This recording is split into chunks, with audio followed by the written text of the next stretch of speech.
Good morning, dear students. I am Leda, your science teacher. Welcome back to our science class, that is chapter 7, Things Around Us. Students, please watch this video carefully and write the answers of the assignment questions in your fair notebook. If you are having any doubt, please mention it in the comment box. I will clear it at the earliest. Chapter 7, Things Around Us. In this chapter, we will learn features of living things, habitat and components of habitat. Then we can see different things around us in our day-to-day life. Some are living and some are non-living. Examples of living things you know very well. Plants, animals, humans and microorganisms. Microorganisms means very small organisms we cannot see with our naked eyes. We can see with the help of microscope. Example, virus, bacteria, etc. Second, non-living things. Many examples we have studied earlier. Table, chair, book, then air, water, soil, temperature. These all are examples of non-living things. How do we know that something is a living or non-living? That answer also you know very well. Living things will show some features or characteristics. In small classes you have studied that the characteristics of living things. All living things breathe, all living things need food and water, all living things grow, all living things move, they will respond to stimuli, etc. Here we will learn the characteristics of living things. First, all living things breathe. Here we can say respiration. All living things respire all through day and night. Then you know breathing and respiration. What is the difference? Breathing is a simple process of taking in oxygen and giving out carbon dioxide. Taking in means inhaling oxygen and exhaling carbon dioxide. Two steps in breathing, inhalation and exhalation. But in respiration, it is the process of releasing energy from digested food with the help of oxygen. We are using nostrils for breathing, and this air or oxygen goes to our lungs. Animals like cow, buffaloes, dogs, cats have lungs and noses to breathe in and out. In some animals, different mechanisms are present for exchanging gases. For example, earthworms, they breathe through their skin, moist skin. Fishes have gills for their breathing. Frogs are breathing through their moist skin and lungs because they are amphibians, they are living both land and water. In plants, exchange of gases takes place through stomata present in leaves. What are stomata? You know very well. Tiny pores or holes present in leaves. In plants, respiration takes place day and night by using oxygen. But they are taking carbon dioxide for what purpose? Yes, for preparing food. So they are releasing oxygen after the preparation of food. So plants can purify air. How? Because they are taking carbon dioxide for preparing food and releasing more and more oxygen outside. That way they are purifying air. Second characteristic, nutrition. That already I said. All living things need food and water. Food is very essential for our growth, for getting energy. Food required by all living things. Then what is nutrition? First chapter we have already studied. The process of obtaining food by an organism is called nutrition. Plants also need food for their growth. Based on obtaining food, organisms are divided into two. Autotrophs and heterotrophs. You know the definition of these autotrophs and heterotrophs. An organism can make or prepare their own food from simple non-living substances are called autotrophs. Example, green plants. Then heterotrophs. The organisms which cannot prepare their own food. They depend on others for their food. Examples, humans, animals, etc. Then how plants will prepare food? You already studied that process, photosynthesis. Then what is photosynthesis? The process of preparing food by green plants with the help of carbon dioxide and water in the presence of sunlight and chlorophyll. Chlorophyll, you know, the green color, the green pigment present in plants or leaves, chlorophyll. Sunlight is getting from outside. Then carbon dioxide also from atmosphere. Then water, the roots will absorb from soil. This way they are preparing food. That process is known as photosynthesis. Then third characteristic, growth and development. You are familiar with the growth of a baby into an adult. What is growth? Growth is the increase in size and change in shape of the body. It is a permanent and irreversible process. What is permanent? Constant process and irreversible. That means a change which cannot be reversed. For example, after burning a paper, we will get ashes, black color ashes. We cannot be converted back into that ashes into paper. Then what is development? Sometimes along with an increase in body size, the shape of the body and body parts changes. This is known as development. For example, fertilized egg of a hen hatches to release a chick. Tadpole turns into frog. Larvae into butterfly. But some non-living things may become big and seem to grow. Actually, they are growing or not? No.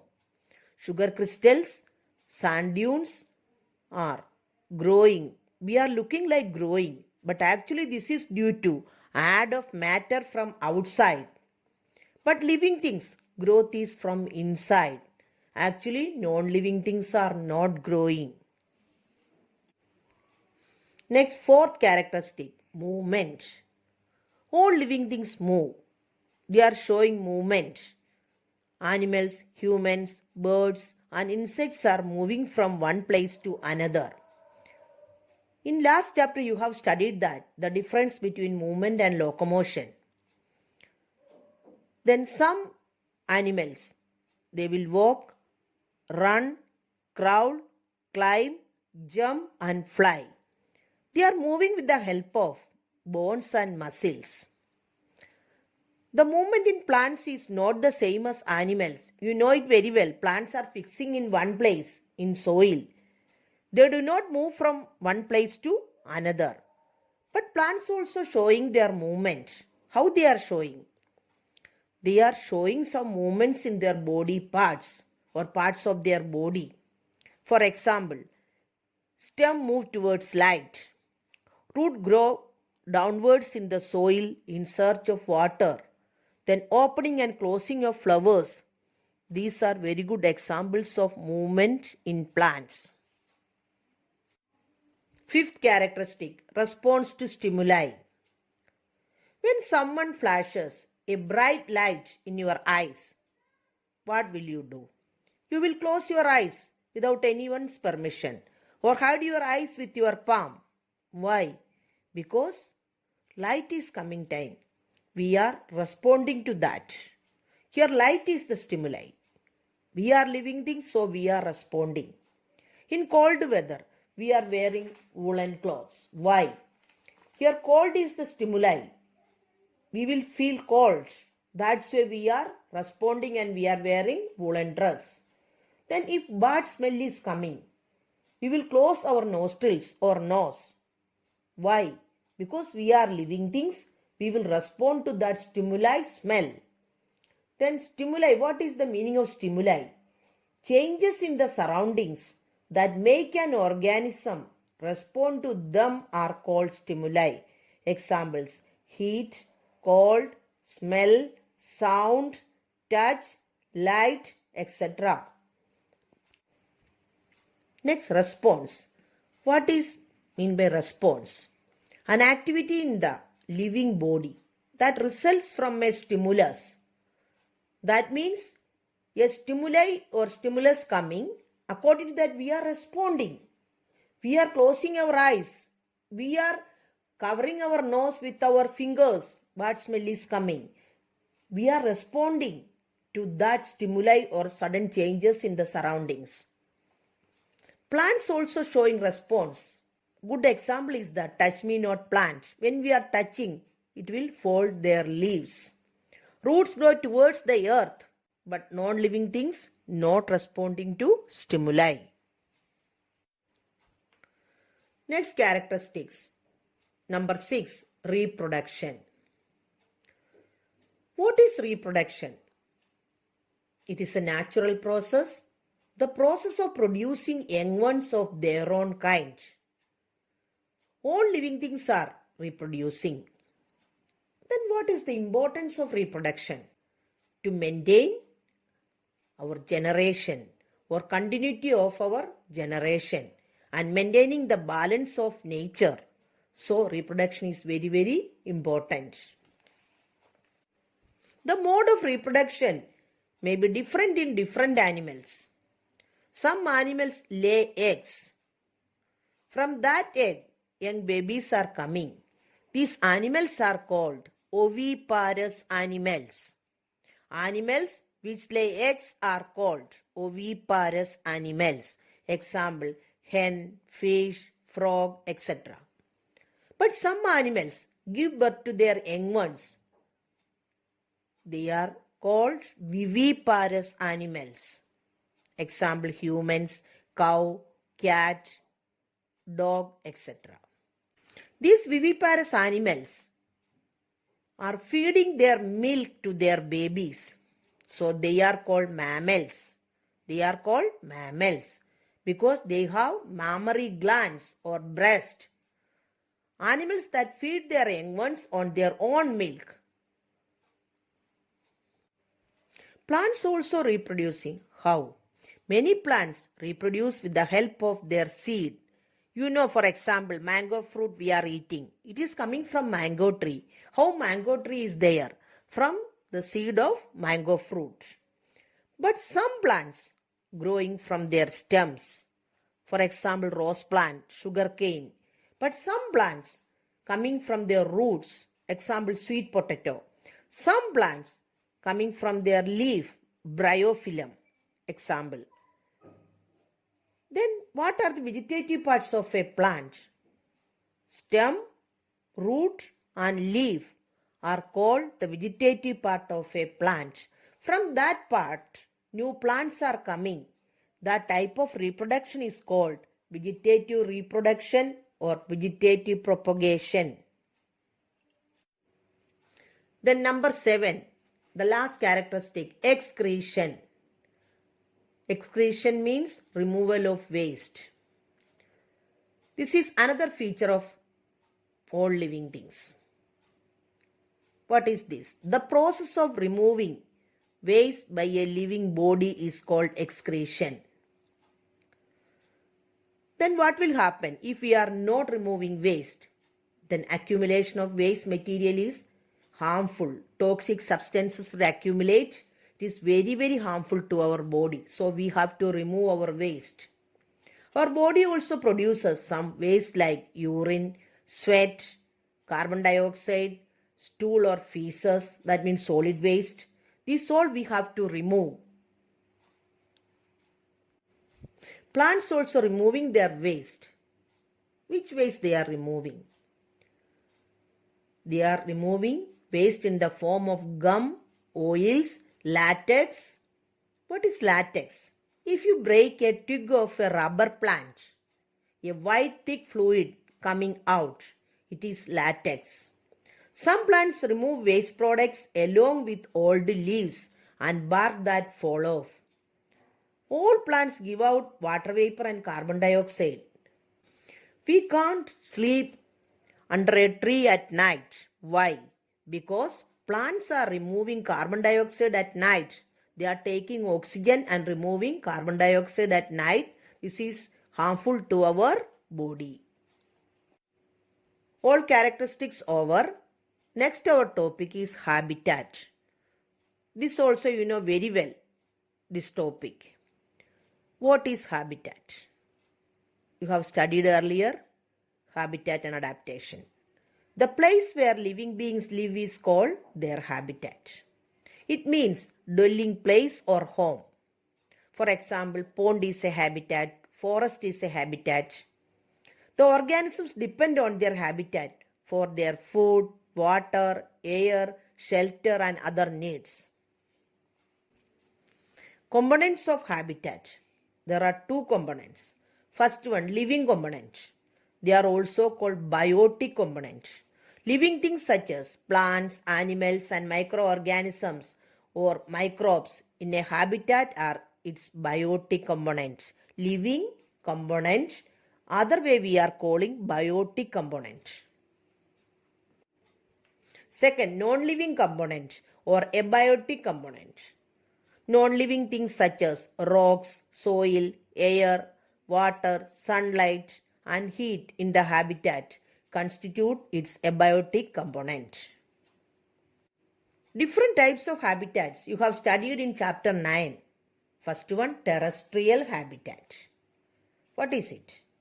Those living things that adapt their bodies to mostly live on land are called terrestrial habitat. There are different types of terrestrial habitat. Forest, grassland, deserts and mountain regions are coming under this terrestrial habitat. Land organisms face a variety of physical functions like soil, temperature, humidity, sunlight, rainfall, wind, etc. In deserts, very hot climate is there. How camel will survive there? You know it very well, you have studied in last chapter. But moderate climate found in tropical forest of India and Southeast Asia. Second, aquatic habitat. What is that? Organisms living in water.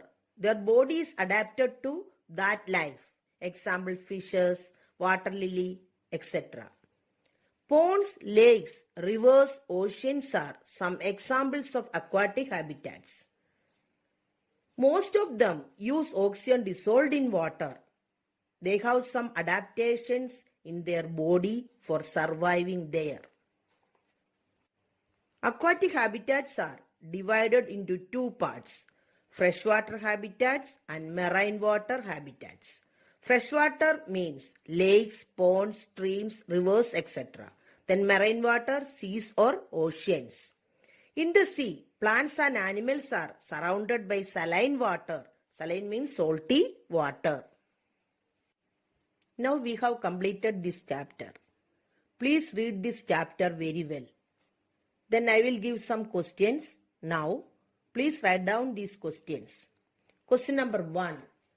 State any 4 characteristics of living things. Question number 2. Differentiate between autotrophs and heterotrophs. Question number 3. What is the difference between breathing and respiration? Question number 4. Define photosynthesis. Question number 5. Give 2 examples of movements seen in plants. Question number 6. Differentiate between oviparous and viviparous animals. Question number 7. What do you understand by the terms response and stimuli? Number 8. Define reproduction. Question number 9. Give reason for the following. A. Plants can purify air. B. The removal of waste is essential for animals. Question number 10. What are the types of aquatic habitats? What physical factors are experienced by aquatic organisms? Thank you. Have a nice day.